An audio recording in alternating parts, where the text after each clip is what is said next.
So today we're in Puyallup, Washington, and we're talking with our new friend, Palle Bo. And he's been a podcaster for many, many years after working in radio and maybe still working in radio. That's right. I started in radio when the world was black and white. Welcome to Streets and Eats, the travel and food podcast dedicated to taking our listeners to the sights, sounds, and flavors of fascinating places near and far, both on and off the beaten path. We're Jim and Corinne Vale, and we've been traveling internationally and domestically together for decades, visiting more than 90 countries in all 50 states in the USA. We'll share all of the local knowledge and food expertise we've gathered through years of living as expats in Asia and Europe, as well as traveling with families spanning multiple generations around the world. Join us each week for a new adventure. In 85 is when I had my debut in the radio industry. And I did my first podcast in 2006, which was 2 years after the first podcast came out. And I actually thought at the time I was a late mover. I thought, okay, I missed the boat on this one. But I just wanted to do a podcast because I found it so fascinating. And now, so many years later, I can see that, I'm one of the first. You were one of the first. If there's anything, we're one of the later ones for sure. For definitely sure. Yeah, but a lot of new podcasts have come around in the last couple of years. Yes, they have. Thank God. So we met last week at a travel conference, and what we really want to talk about mostly is your journey being a digital nomad since 2016. That's correct, right? Almost 6 years? Yeah. And so how did you decide to throw it all up in the air and just hit the road? I'd been living in the same rural part of Denmark all my life, not from Copenhagen, 3.5 hours drive from there. And I'd been traveling quite a bit, but always on shorter trips, like for vacation and conferences and stuff like that. But I never lived outside of my hometown, which is called Randers, just close to the second biggest city in Denmark, Aarhus, which probably very few people have heard about. We've not only heard about it, we've went there on purpose. That's right. And spent the weekend in Aarhus. Yes, because that's where really famous people come from, like Hans Christian Andersen. No. Not really from where? there. No, he's from Odense. Oh, we went there too. Yeah. But anyway, there's a beautiful art museum in Aarhus. Oh yeah, with the whole With the colorful rainbow Yes, windows. with the rainbow. It's thing. an amazing It's just a Aarhus. beautiful city. We Yeah. loved it. It's so it's we so know great. it. Oh my God! And then just 30 kilometers, 20 miles north of there is my hometown, Randers, and the main attractions in Randers is a tropical zoo, like 3 glass domes with a kind of rainforest in them. Really interesting. And then we have, wait for it, a 1-to-1 replica of Graceland. Oh, wow. Oh my gosh, That's an hilarious. Elvis museum. It's Yeah. exactly like it. And so interesting. How did that end up in... It was the weirdest thing. The guy who runs it, Henrik, he had a small Elvis museum, always been a big fan. And then at some point he came up with this idea, and everybody thought, okay, now he's lost his marbles. But he managed to get some investors involved, and he built it, and it's a huge success. People are coming from all over the world. That's incredible. Actually, in the beginning, he was talking a lot with the people from Memphis, and met with Priscilla many times, and he named it Graceland Randers. But shortly before, the city built a street for it and called it Graceland Randers Road. Wow. So it was very official. But then as far as I know, the story it goes that just before he was about to open, they said, "Oh, you can't call it Graceland." Because it's a trademark. It's trademark. But he did that anyway, and then it went into an ugly lawsuit, and ended up with them settling and him changing the name to. So now it's the Memphis Mansion. But it's still on Graceland Randers Road because they didn't sue the city. That's good. No, that's So that's what the two small claims to fame my city has, and but it's a wonderful, very quiet, very safe, and beautiful city that I love. But anyway, to get back to your question, I lived there all my life, and I thought it's not going to be written on my tombstone that he lived in Randers all his life. So I was toying with the idea because I could see that 3 years down the road, my kids would grow up and move out of the house. So that would be my chance to go live somewhere else.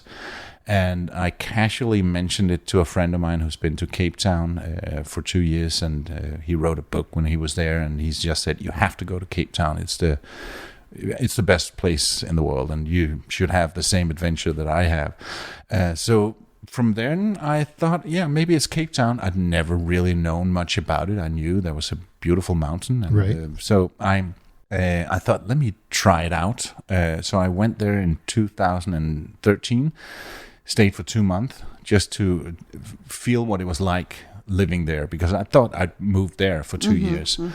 And that's when it dawned on me that I have my own little one-man production company doing radio and podcast, and my clients, I rarely met them. It was always on email or on the phone. I was before Zoom became a thing, right? And but I could do my job anywhere, and it didn't really matter where I was. So I could totally do that there. And I thought, why settle for one place when there are so many places on the planet that I want to see? So that's where my idea of going traveling, I was still thinking 2 years. In fact, in the beginning, I called my plan around the world in 80 weeks.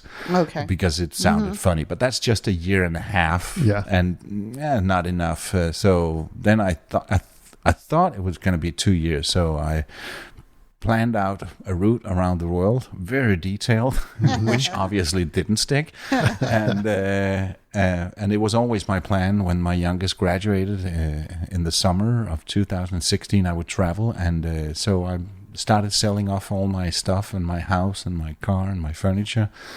And when it became the spring of 16, I moved out of my house, and in July, I left the country, and ever since then, I've been living completely without a home base. And now it's been more than 2 years, and I have no plans of stopping anytime soon. So nothing left in Randers now except for family. Family, yeah, and friends. I do have a small storage unit, but no furniture, just my vinyl records and my books and a few personal We've items. all got those keepsakes. You just can't get rid I of. got rid of all my CDs.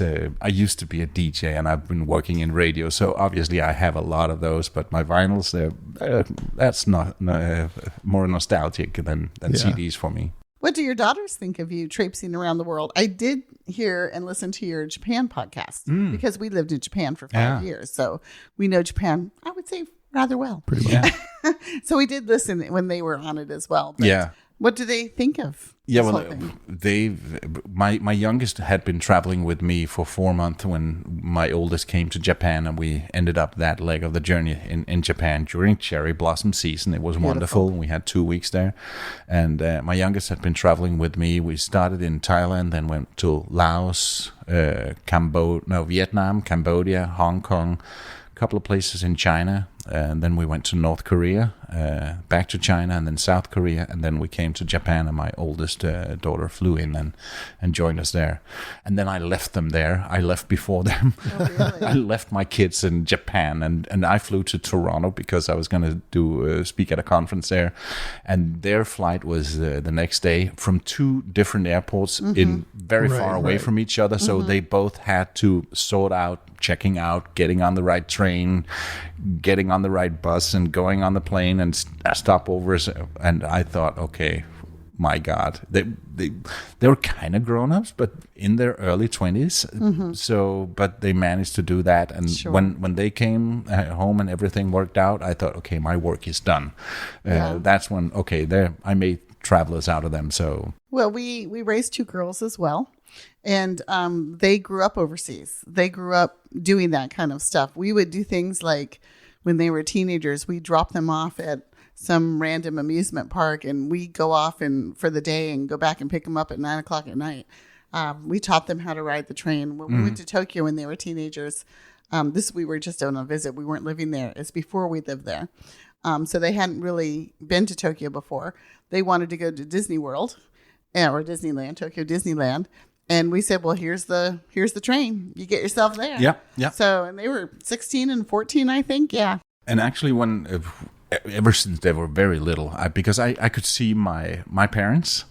It was always my dad that took care of those kind of things. My mom, she had no idea how to work an airport, but ever since they were 9 or 10, when we got to an airport, I handed them the printout of the ticket, and then I said, okay, what do we do now? And they were just like, okay, where's the challenge? And they were looking at the screens and looking at the paper and said, counter number 8.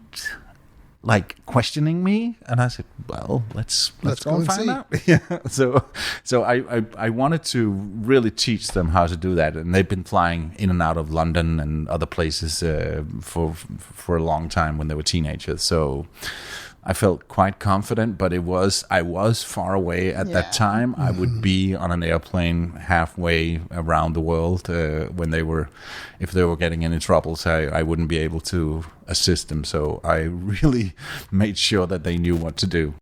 Luckily, pretty much everybody around the world, as I'm sure you've found out many, many times, are always so helpful. We've had many incidents with our daughters traveling on their own, some of which may have been our fault, like not sending enough cash one time when my oldest daughter went to London, or not picking up. No, I dropped Erica off. I think I dropped Korea. my youngest daughter off in Seoul Airport a day early. And I don't know why, but it was a day early, and I took off because, we were at the point in our lives where you drop them at the curb and go. Yeah. Because I trusted they could do it. Well, she basically, started crying. I don't blame her. I think she was 16 or 17. Yeah. And, of course, the airline was like, no big deal. We'll put you on today's flight. We'll get you there. Yeah. Yeah, it just always seems to work out, doesn't it? It does, yeah. But to answer your question, which I think I avoided before, what do they think about that? Yeah. I think they think it's pretty cool, and they've also visited me in Cape Town on one of my stops there, and in fact, in a month and a half, we're going on a 2-week road trip around the UK together, and it's going to be amazing. And then I go home and visit them from time to time, and see them. And the funny thing is, there's almost not a single day where we don't communicate, either text or talk. And I speak more to my kids now than we did when we lived in the same house. That's pretty cool. Right. Yeah. Well, and that's changed so much. When we first got married in 1985, by the way, it was so expensive. Yeah. to Well, call home. we were living in Germany at the time, and landline of course was the only option. You could mail a letter, but that would take forever, and a phone call to the States would run anywhere from $50 to $60, $70, just for a good 20 or 30-minute call. Yeah, I know. So nowadays, it's so much It's cheaper. so much cheaper Just and stay in easier. touch. Yeah. Yeah. And I do the same with my friends. I don't speak to them every single day. I have a very good friend in Denmark, and we just spoke for an hour this morning when it was nighttime in Denmark, and she was sitting with a glass of wine, and I was sitting with a cup of morning coffee here. So yeah, I speak a lot to the people from Denmark, from home, and also all the people that I meet around the world. I've made so many friends, and now I have two That's more. right. Yeah. That's exactly right. And it's so easy to stay in touch. It's so Why easy, not? yeah. And that's kind of one of the main reasons we travel, is to meet the people and either fellow travelers or people who are living in the place where we travel to. Yeah. And many priceless. times, because we've traveled all over, probably our most concentrated travel has been Europe, because we lived in Europe for so many years. But we've traveled with one couple to over 25 countries. Wow. We've traveled with people, just random, that we don't even know that well, and we'll hook up with them and travel with them. Or we'll meet somebody and here we met them in Japan and then we see them in Vietnam, or we see them in California. Yeah. All over the place. It's amazing. Let me give you an example of that, because I travel alone, so I do my best to meet people whenever I can. And one of the tools I use is couch surfing, not necessarily staying with people. In a few days, I'm going to Iceland, and this morning I just wrote to a handful of people, of local people from Iceland, saying I do have a place to stay, so I don't need a place to crash, but if you want to go for a cup of coffee or a drink, I'd love that, and I'd just like to meet the locals. And that works? That works as well, yeah. And I did. It's a really good idea. I did that also when I was in Conakry in Guinea in Western Africa, and most people I know that's been to Guinea saying it's not a very nice country. Right. But I had such a good experience because I had a place to stay, but I went out and had lunch with one guy. I had beers with another guy who brought some friends, and dinner at night. So I met 3 people, and I have very fond memories of Guinea. And it's one of the places I could see myself going back to, because they told me so much about the beauties of the country that hardly any tourists go to. Is it safe though? Is that one of the safer countries or not so safe countries? It's one of those countries, because I did all of my traveling in northwestern Africa on land, except for going into Conakry, because 2 of my friends said the same thing. You do not want to drive in there because you're going to be pulled over. Even if you're in a bus, you're going to be pulled over and people trying to get bribes from you. So you want to fly in. So I had to go back from Guinea-Bissau, which is the neighbor country to Guinea, all the way back to Senegal to get a plane to go to Conakry. So that's what I've been told. I did not experience anything. I was even walking along the beach and went up to some policemen saying, "Can I walk this way down, or is it a restricted area?" And that would be an opportunity for them to say to ask me for a bribe or a foreigner. Sure. Let's see what we can do. Figure out some way that I was doing something wrong, but nothing. And I was totally the only tourist there. I felt very different, like I did when I was in Burundi. So, but these were people that, getting back to earlier, these were people that you met in Guinea. Using couch surfing. Yeah, exactly. That's a really good idea. And to get back to my story, I seem to get sidetracked all the time. Yeah, we do that too. That's what conversations are. It's fine. When I was in Florida, I spoke to another guy who's a couch surfing ambassador. He lives in Connecticut, and I became a very good friend when I was couch surfing there earlier. And I said, "Do you know anyone I should meet? Because I've been trying to see if I could find some couch surfing, and no one really answered." But being an ambassador, there are 3 couch surfing ambassadors in the U.S., and he said, "Yeah, you need to meet Cynthia. She's a well-traveled lawyer, and she's been to 125 countries, and she's an interesting person." And I reached out to her, and we went for a picnic in a forest, and beautiful, and became super good friends. And after that, we talked about we should go travel somewhere because we got along fine. And she said, well, as a solo female traveler, there are some countries that she prefers to go with somebody else and not on her own. So we were talking about going to some places in Africa. But then she discovered that there was a cool cruise from Dubai to Cape Town, all the way down along the shore, and it was be amazing. And it was not that expensive. It was long, but it would take us to the Seychelles and Madagascar, Mauritius and Reunion, and amazing journey. Yeah. But then, so we went to Dubai and thought we were going to get on that cruise when it was canceled because of Omicron. Yeah. So there we were in Dubai and said, well, should we do some Africa, or should we do, because she can't travel all the time. She has a law firm, but she takes 3-4 weeks sometimes.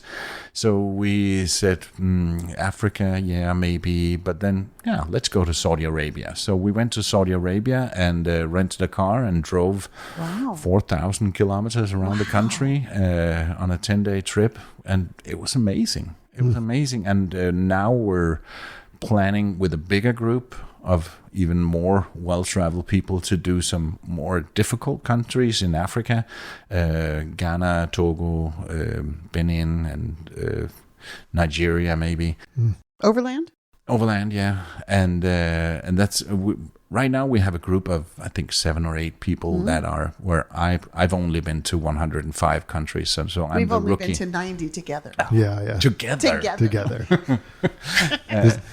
And There's a couple that I've been to that she hasn't been to, and she's been to that I haven't been. But nice. 90 together. Yeah. And then in October, we're going on another road trip, just the two of us in Azerbaijan, Armenia, and Georgia. Before there's a conference for extreme travelers over there. And that all happened because I got to make a new friend when I was in Florida, and we got along fine, and found out that we're traveling kind of the same way, and it works out. Yeah, that's cool. We do the same thing. Yeah, we're always traveling with people in weird places. I put together a quick little group to travel to Mongolia. 6 people, I think we put together. That was a lot of fun. And same in India. Sometimes we put groups together and go that way. But most of it we've done just the two of us, or maybe with that one other couple that we've done quite a few countries with. Yeah. But it's a lot of fun. And we've been to every continent except Antarctica. Have you been to Antarctica? No. Yeah, it's. But she has. She? Cynthia has, yeah. And I did an episode of my podcast, The Radio Vagabond, where she tells the story about how it was to spend the night on the ice. Well, my daughter's been there. My oldest daughter. She made it a goal of hers to be able to go when she was in college for free. She did it through the Girl Scouts. The Girl Scouts had a program, and I don't think it survived the pandemic, but they used to pick one Girl Scout every 3 years to go to Antarctica and work with the scientists. One every 3 years. And so my daughter made that a goal, and she got it. She made That's it. my spot. Yeah, and she was there for 4 months working with scientists on the ice. Wow. Yeah, pretty cool. We're pretty proud of that. Yeah, that's we not just we did a lot of that. a quick in and out expensive trip. Wow. Exactly. Wow. Yeah, not a trip you can buy, that's for sure. No. Pretty cool. No, but I'm hoping to go. I don't know about. I think it is quite expensive, but I heard somebody mention a trick that you could go to the southern. We're planning on doing.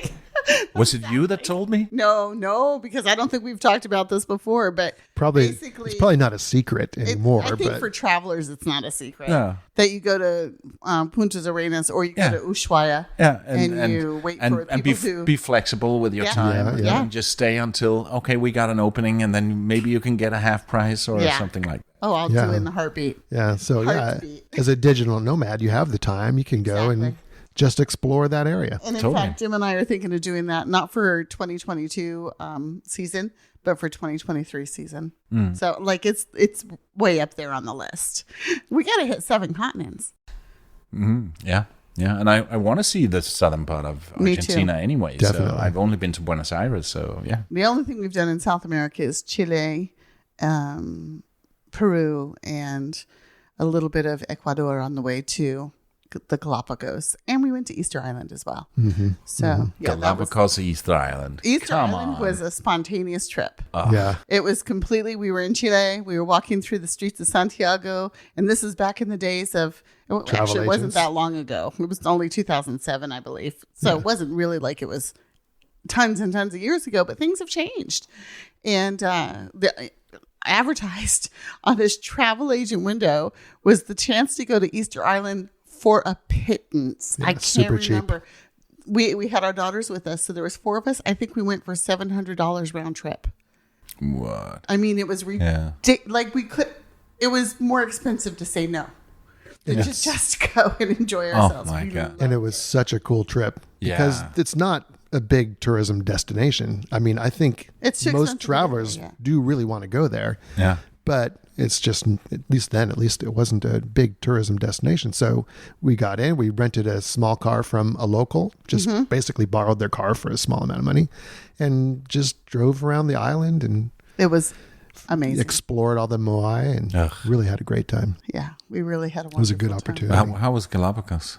Galapagos, also amazing. Always incredible. We're not, you may have guessed this about us, we're not really cruising people. So a lot of the Galapagos tours are on big, or 150 people is even, in my opinion, way too many. So I did some research before I went, and there are a couple of small boats that you can charter. So we went on a boat with 12 people. And again, we had our daughters with us. So we were 4 out of the 12. And it was one of the most amazing trips of our life because we were just flew into the island, and then they met us there, took us to the boat. Oh, you flew to the island. Yeah, we flew Yeah. to the island from Guayaquil. You can fly in from Guayaquil or from Quito. And we flew in. We were met there. You have to pay, I think it's $100 or something National for Park fee. Galapagos National Park. So that was a little expensive. I mean, for 4 people, that was $400 right like that. But really, the trip itself, other than that, was not expensive.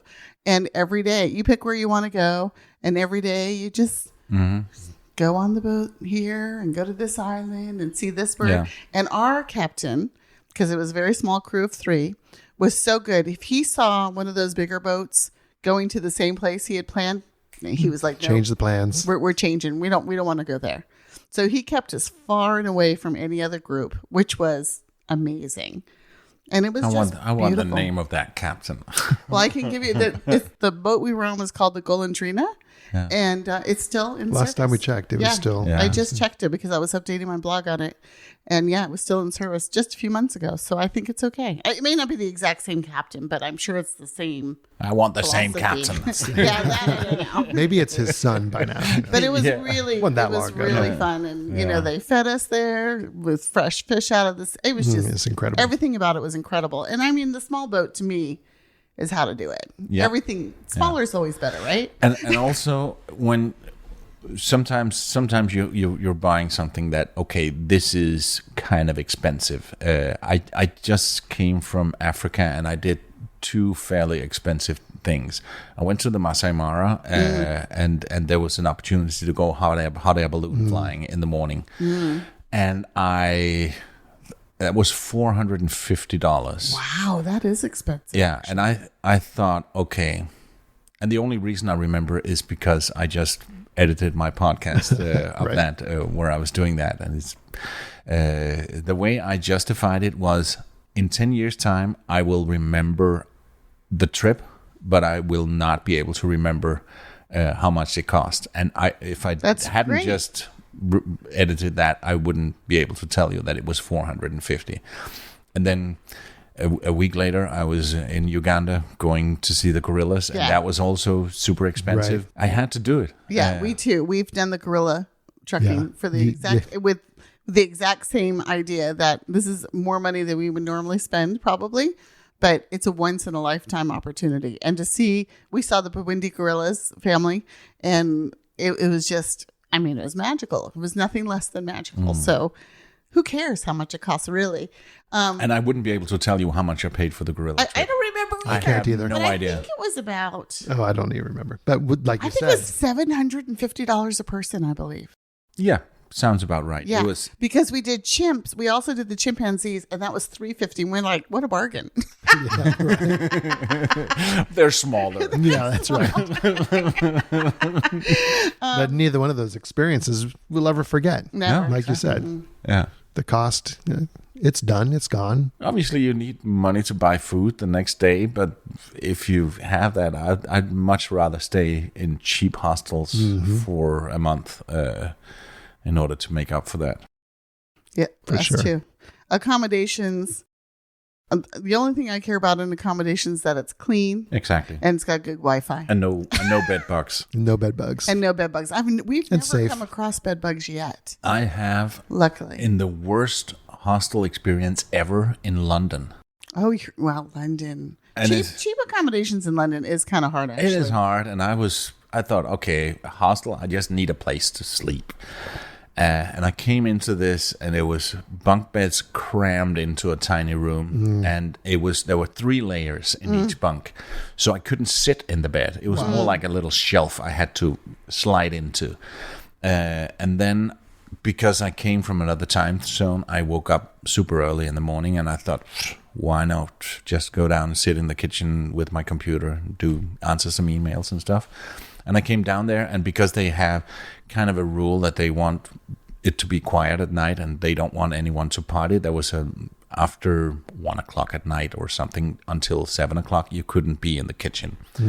But I was not partying. I was just this middle-aged dude wanting to sit with the computer and answer some emails. And there was a woman there, and she looked at the sign and said, no, you can't be here. I said, what's the problem? No, the sign says you can't be here. So where do you want me to be? Well, you can sit in the bed. No, I can't. So I had to sit in the staircase, which was super, super narrow. So I had to move every time somebody wanted to. But it was early, so nobody did. But that's where I had to be because I could not sleep anymore. So I was angry by then. And then the next morning, I woke up with itching all over because of bed bugs. Oh, gosh. So I packed up and went down and said, I'm leaving. I'd like to have my money back. And they just said, well, you can speak to the manager. So is he here? No, but here's his phone number. So I tried to reach him and wasn't able to. And I booked it through hotels.com, I think, or booking.com. And I wrote to them, and they gave me the money back. Yeah. Oh, well, that's good. The hostel didn't, but it was like my review was the first time I ever given 1 star. If I could have given it. It'd be 0 if it could be, if I could remember the name of the hostel, I would say, but I can't remember. Yeah. We had not a similar experience, but one of the times that we were meeting our daughters in London, and we were all coming from different parts of the world. My one daughter was coming from Japan, my other daughter was coming from the States, and then the 2 of us from Germany. And so we were all just sort of meeting in London, getting off the airport and meeting at it wasn't a hostel, it was a budget hotel. And of course it was probably in Jim's I made the name. booking, right? And my oldest daughter shows up because she was from Japan, shows up first thing in the morning, like 8, 9, 10 o'clock in the morning. And her idea was, let me just get there, drop off my bag and leave. They wouldn't let her drop off the bag. When she was later on, when it was time to check in, they wouldn't let her check in because we weren't getting there until like an hour or 2 later because we were coming from Germany. And, it's a short flight. So we had an afternoon flight. All these things. And we were just like, this is ridiculous. She has the same name we do. Well, and we'd given her name in the booking saying she'll be there early. Oh, No. We were so mad. They weren't budging So at all.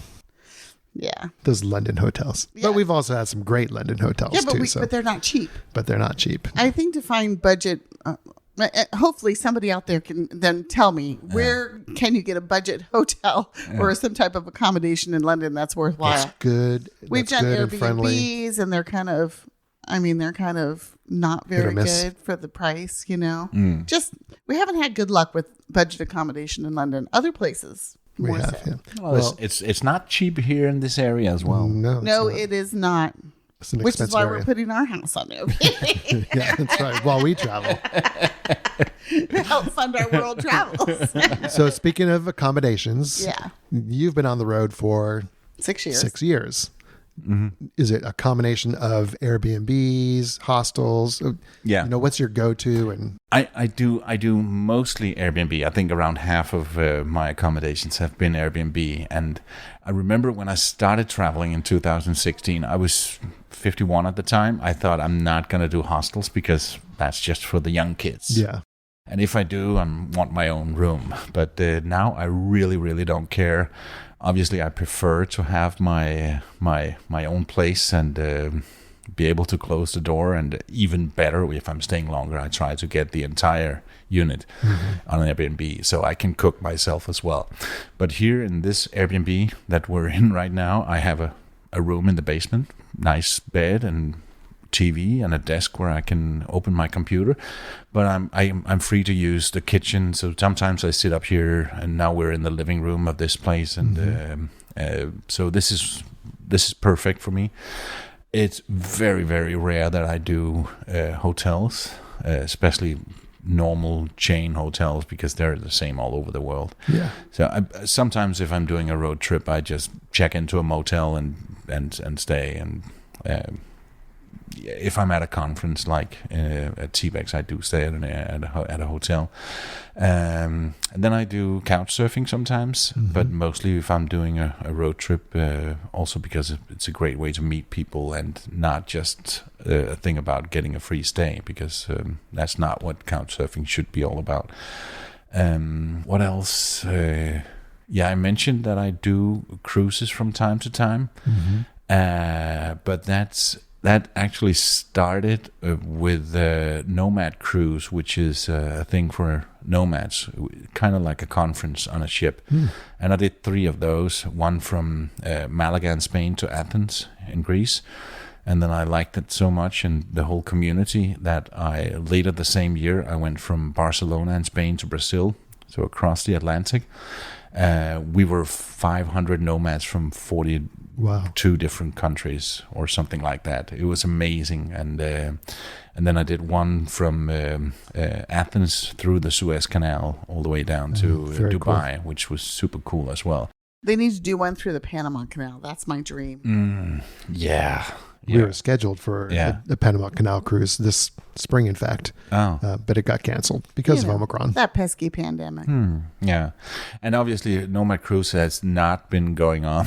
That's also been planned. They had planned out so much. So now they started doing something called Nomad Base. And actually, in a week from now, I'm in Croatia for a Nomad Base, where a lot of the same people that I know from Nomad Cruise are going to be there. So that's my main reason for going, is to joining that community again and being a part of that, because it's a part of my extended family. That's I like to say, cool. Because it's when you've done a Nomad Cruise where you're doing everything, it is a conference, but we've just come from a conference, and it's when the sessions are over for the day, you go to maybe you do some meetups at night or go to dinner with somebody. But if you're on a cruise ship, you're doing everything. You're eating together. You're all the drinking, time dancing, having meetups, hanging out with people. So you get really close with these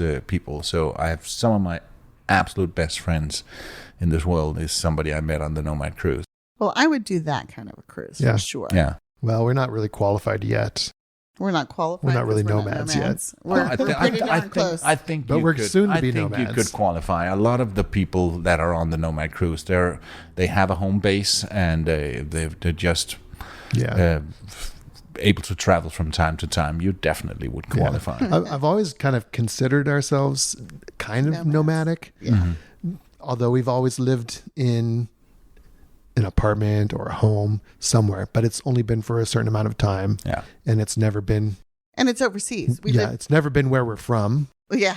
We lived overseas for over 20 years, well over 20 years together. So that's pretty nomadic as it is. Going I would say so. Turkey to Japan to Korea to the Netherlands to wherever, living there for years, not for 3 months or 6 months, but for years. Now, on our next phase, it'll be much more we'll nomadic. be doing a month here, 2 months, 3 months. Yeah. I don't know if we'll go much more than that, because it'll be time to move on from that country. Yeah. Well, I don't know how we'll do it. I mean, that's, we'll see. What's the longest amount of time that you've spent in one place? It was during the long lockdown in 2020.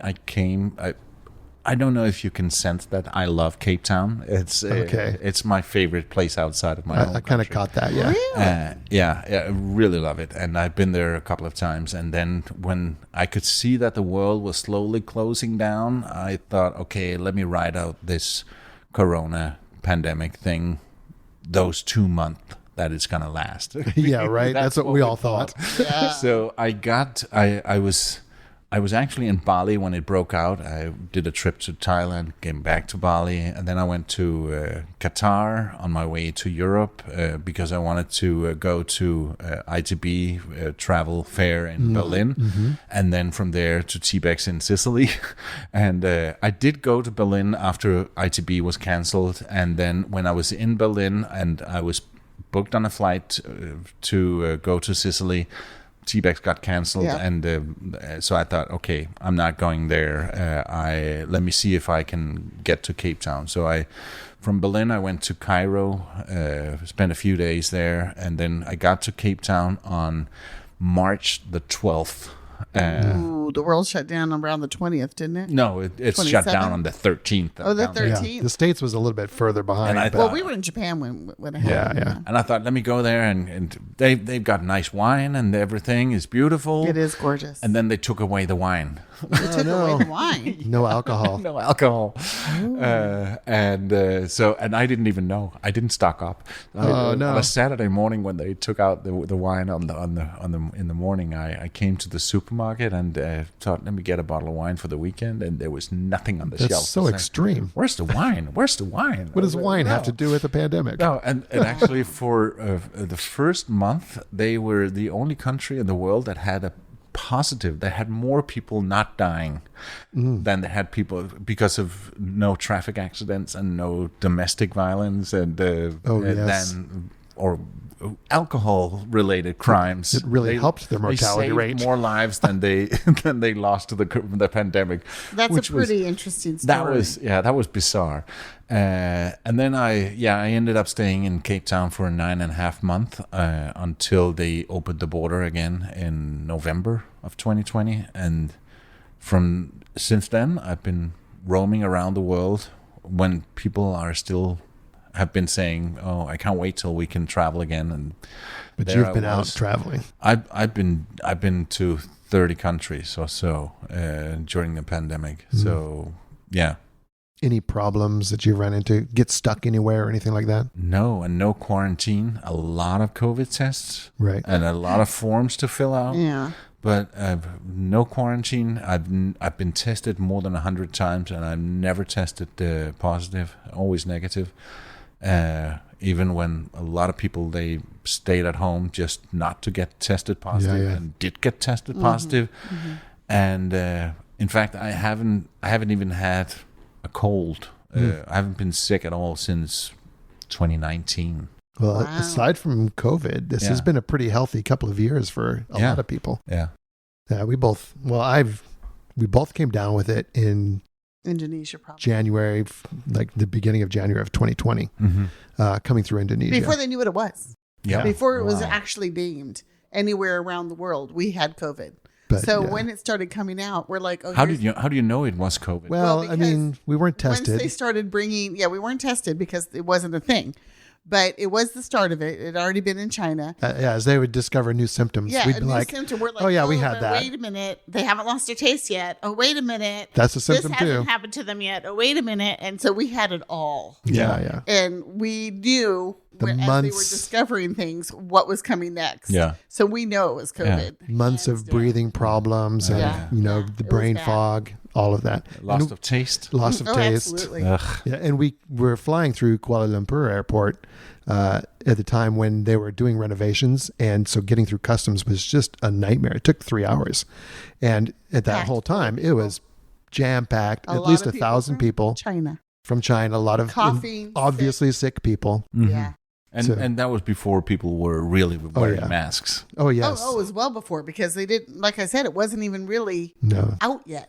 No. We had it before it was the thing. We probably helped spread it. Oh, la-di-da. Yeah. Are we special? Are we special? Yeah. And I remember in the beginning, the three big hotspots. First it was China, then it was Italy, and then it was New York. That was kind of the three big hotspots. And at T-Bex, you all know Jason Rupp, the traveling YouTuber. He does some amazing stuff. Yeah. He was actually in Wuhan. Oh, and then from there, he went to Italy. To Sicily because he was going to the conference. Yeah, we were all going to Catania. And then things went crazy there. And then he thought, oh, I better go home to New York. To New York. So it's his fault. Yeah, He brought it around the world. Patient zero. Yeah. No. No, Of course No, not. he was just being in the wrong place at the wrong time. That's hilarious. Yeah. Well, Japan, we lived in Japan at the time, as I said, and we were coming back from Indonesia and Malaysia trip that we were on. And Japan was kind of in denial at first. For a while.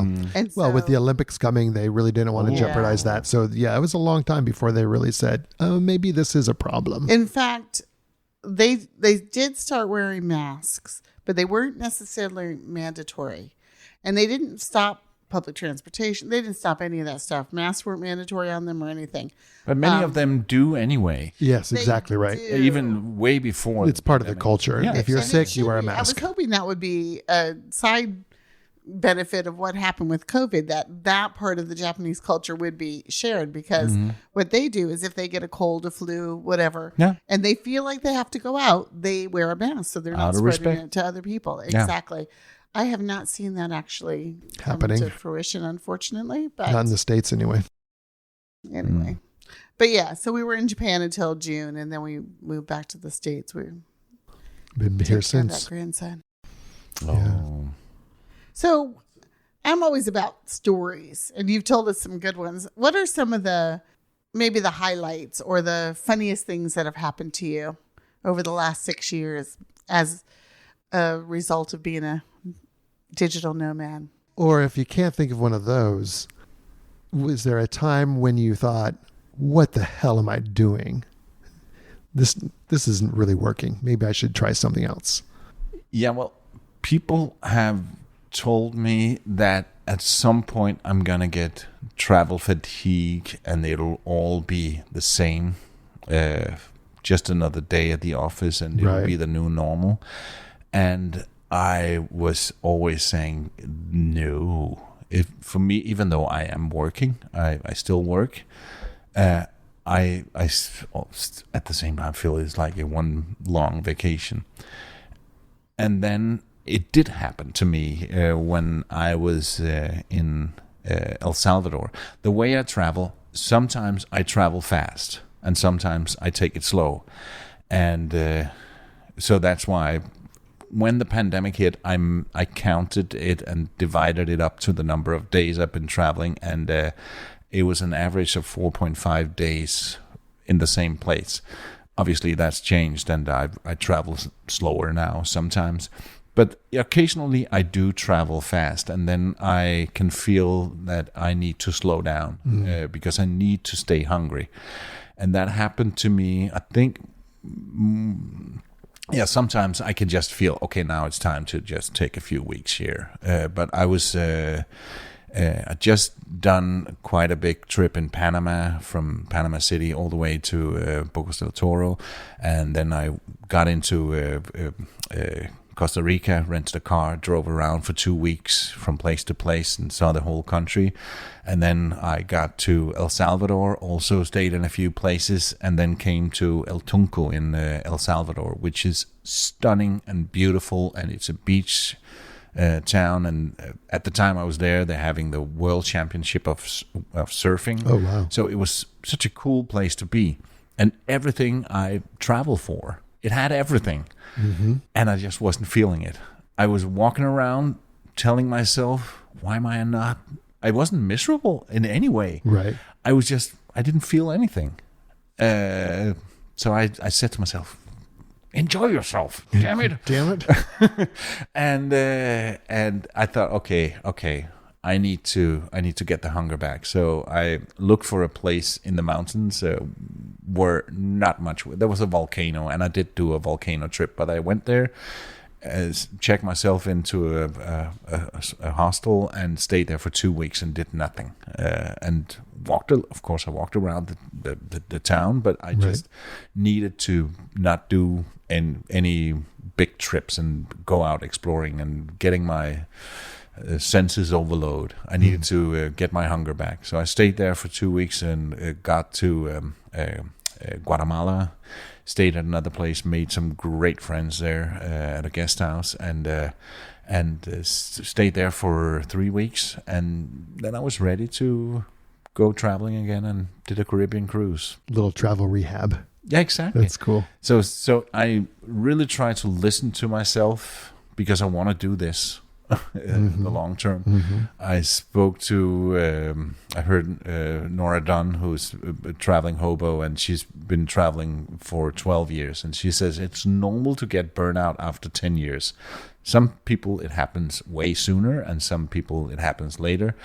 And I think the way that, because if I don't like it, I can always go back and find a place to stay again. But I want this life, and I love this life, but I have to remind myself to enjoy it. So those people that travel around just to tick off countries to get the country number up and rush in and out of countries, I do count countries, but it's not if I go back to places I've been to before, and now I'm going to Croatia, and I've been there, and I'm going to Spain again, and so I'm going to places I love and come back to. So, but I also try to go to new places. Yeah, we're the exact same way.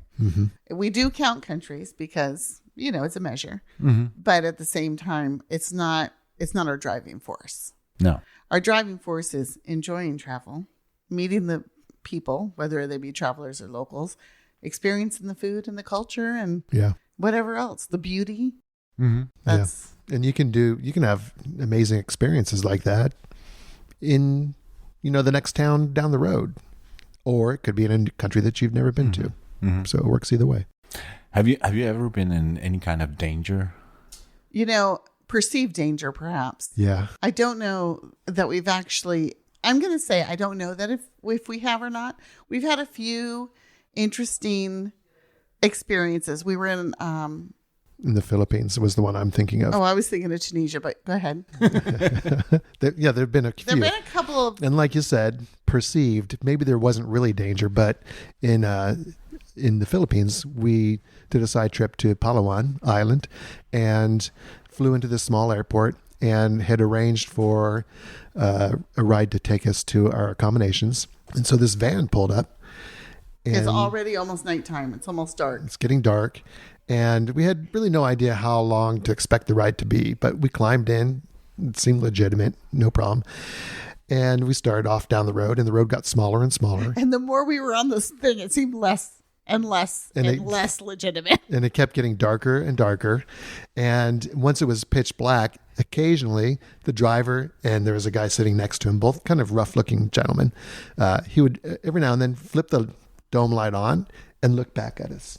And then start talking to somebody on the phone. Oh, no. And we're like I said, the more this is happening, the more nervous we're getting. Yeah. Like, what did we do? So we're like, are we getting kidnapped in the Philippines or what's going on? And this went on what seemed like for hours. In hindsight, maybe it was more like an hour and a half, maybe 2 hours. It felt like but it was very long. And about the time that we were thinking, okay, the next time we are if we do go through another town, somewhere that's lit and there's people, we're out. But about that time is when we pulled into the resort, this beautiful place on the beach where we were one of two couples in the entire place. For some reason, it was completely empty. It was a Filipino couple and ourselves. We had such a good time with them. Yeah, it was an amazing trip. We played karaoke with them. We did all kinds of stuff. It was just this weird sort of Twilight Zone experience. But we were nervous. We were in Tunisia and we had a guy following us, and I know he was following us. And so I even sidled up to him and started talking to him. He was a young guy.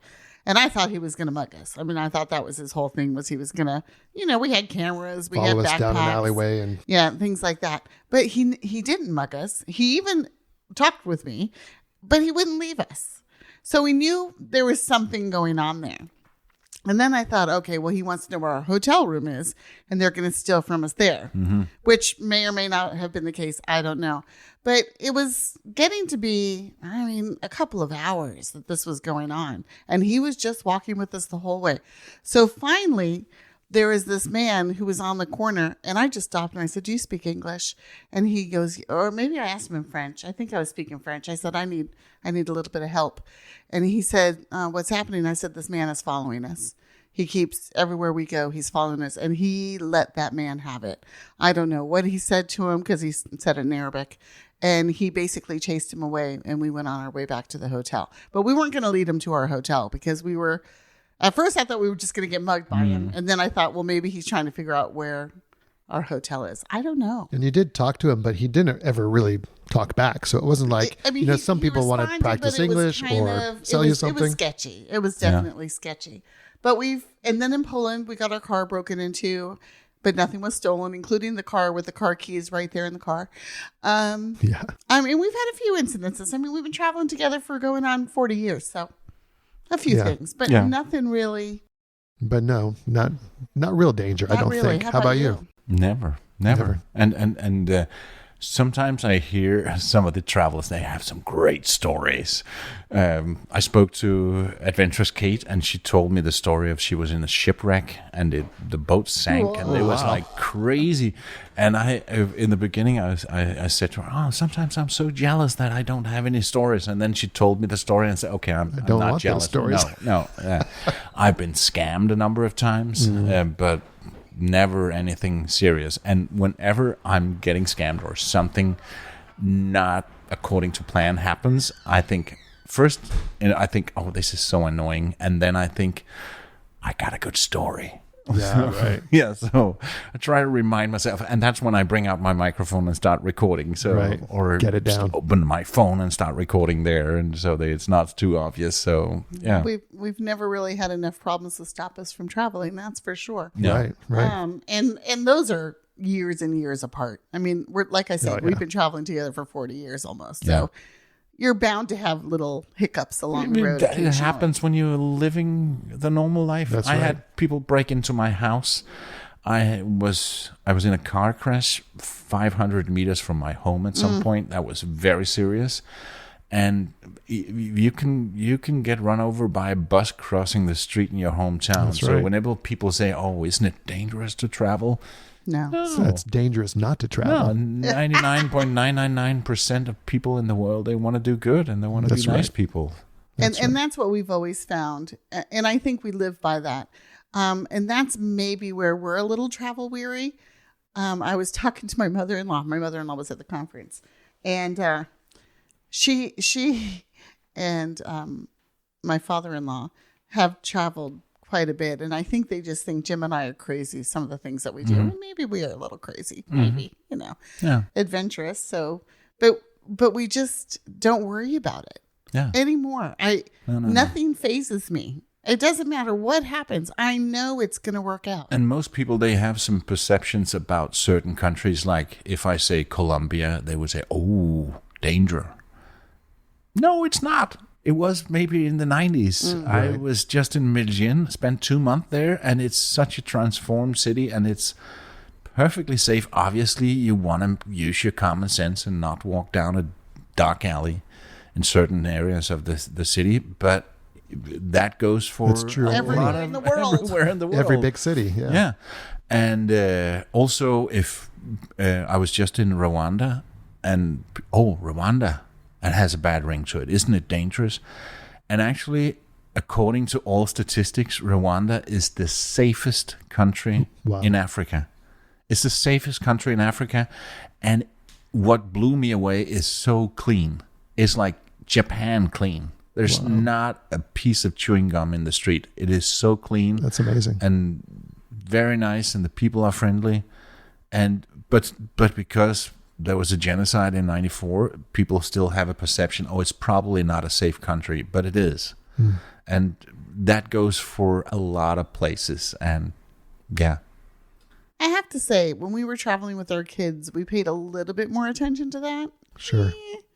We were traveling when they were little, and we went into Yugoslavia back then, 91, the day before the war broke out. Literally, the war broke out at midnight, and we were there that day.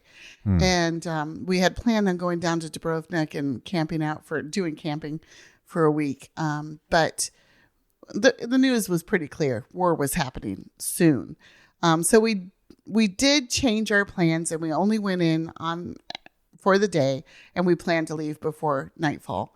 for that reason. And it's a good thing we left because they didn't let tourists leave the country for a full week after that, 10 days or whatever. So we would have been stuck there. And when we went across the border, my daughters were, how old were they? They were 5 and 7, maybe. Yeah, about and they were playing with guards, the young guards that were just about to go to war. So, I mean, it was pretty stark, but we had a wonderful day. We ended up spending most of it at this restaurant where this man took us under his wing, as people do, and just talked to us and told us some stories and explained the devaluation in the money, which was mind-boggling at the time. I think it was times 4 zeros. Yeah, 4 zeros. It had devalued. But they kept in a matter bills. Of weeks. They kept currency from both systems. So you had some like 100 million, whatever they were, dinara maybe. Yeah.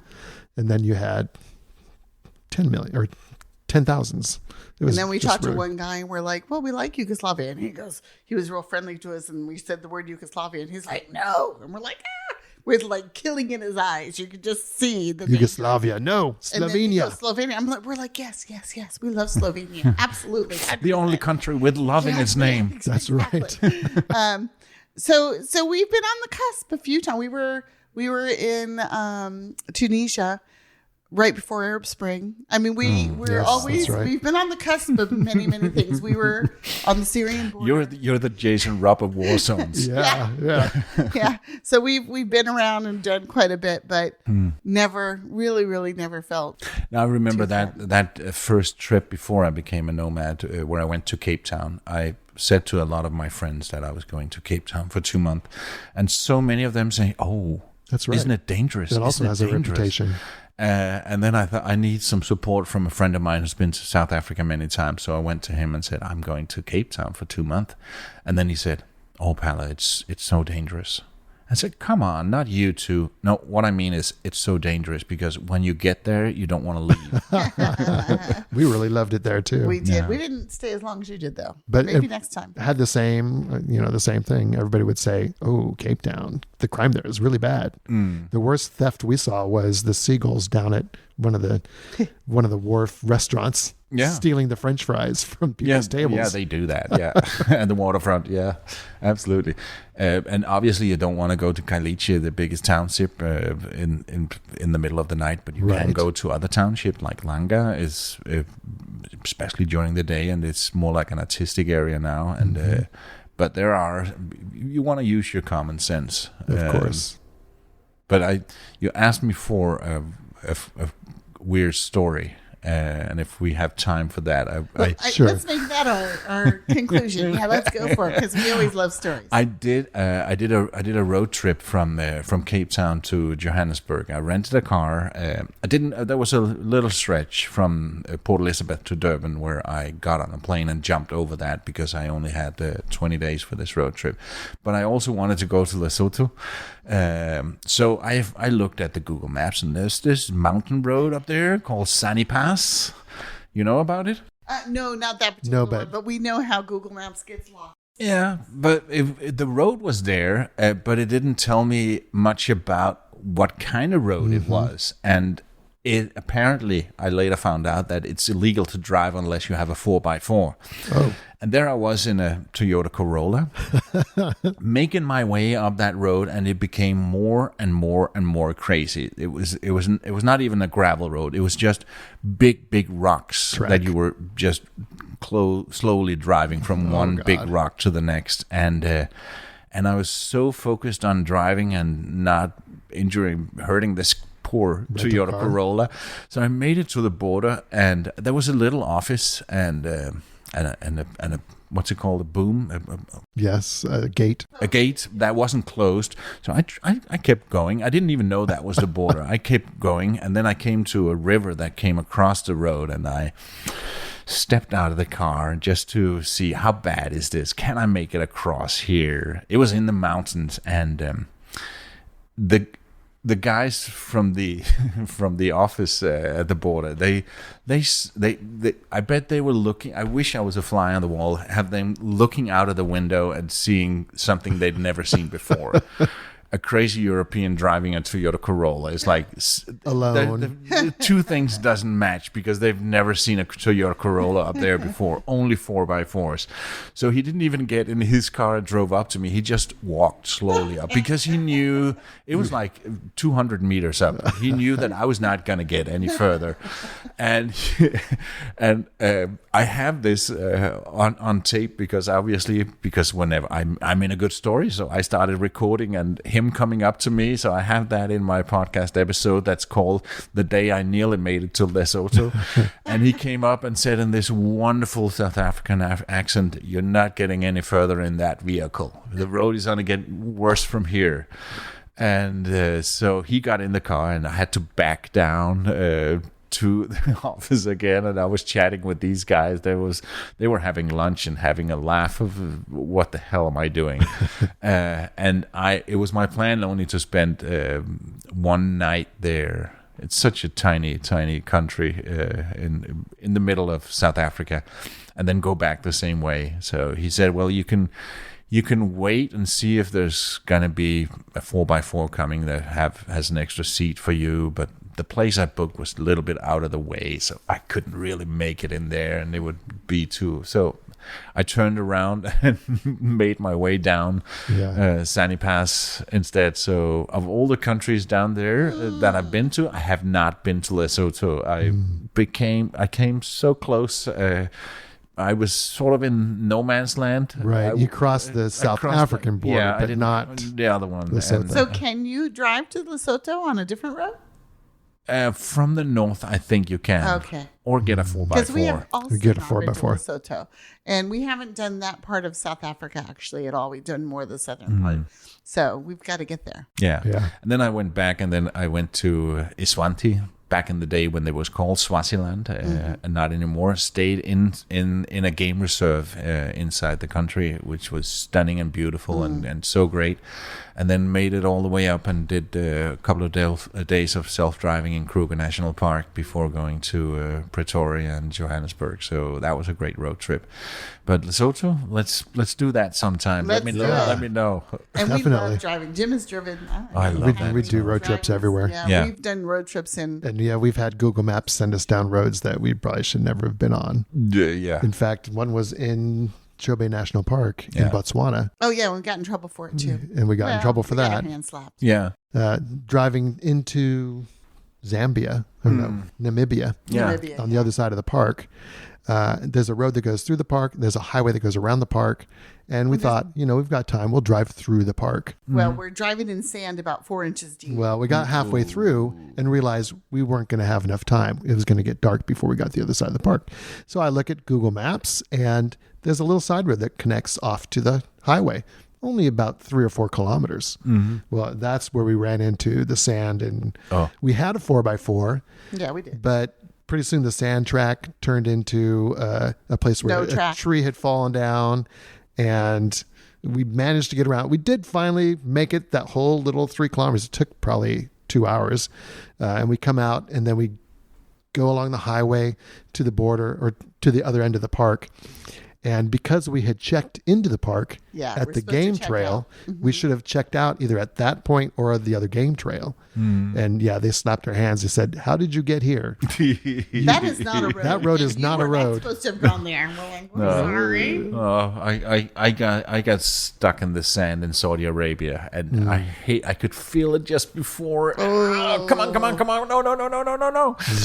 And then the locals, they rush and help me. They was the friendliest people I've met anywhere in the world. It was Yeah. Well, and that's what we find. People are friendly and helpful everywhere. No matter where you go. Yeah. And it's funny because you say they're the friendliest in the world. And I do believe the Muslim culture is one of the friendliest I in the believe world. so, yeah. We lived in Turkey for 4 years. And I mean, we've got story after story about and also we've traveled all over Middle East. And, if you ask people who's traveled a lot, they would say that the Iranians are the friendliest people, and but in Saudi Arabia, it was unbelievable. I was at a gas station in the morning, and I didn't have breakfast, so I just wanted to get something from the gas station, and so I had a croissant in my hand. They didn't take MasterCard or Visa card. They only took the local Mata card, which they have there.